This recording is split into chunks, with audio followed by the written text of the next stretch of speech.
கைவிட வேண்டும். தமிழகத்தின் முதல்வரே சாலை பணியாளர் பணிநீக்க காலத்தை 41 மாத பணிநீக்க காலத்தை பணிக்காமல் முறைப்படுத்த வேண்டும் என்று சொல்லி போராட்டம்.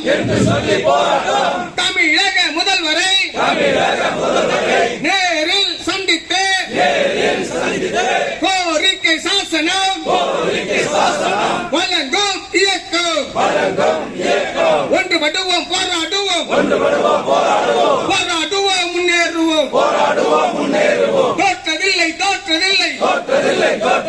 தொழிற்சங்கம் தோற்றதில்லை, கேட்டதில்லை தோற்ற சரித்திரம் கேட்கவில்லை. முதல்வரே நெடுஞ்சாலைத்துறையில் பாருங்க, நாங்கள் செய்யும் வேலைக்கெல்லாம் செலவு கணக்கு எழுதுகிறாங்க.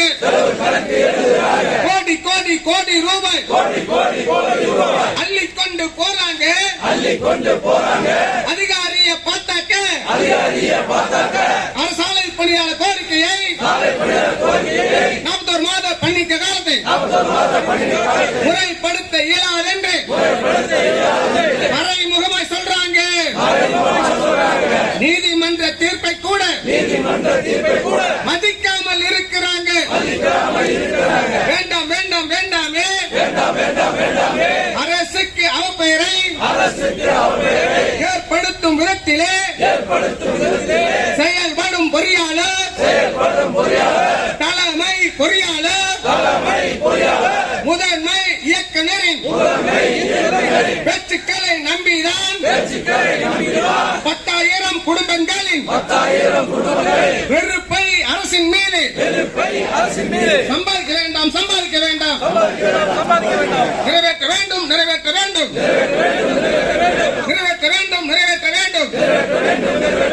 கோரிக்கைகளை நிறைவேற்ற வேண்டும்.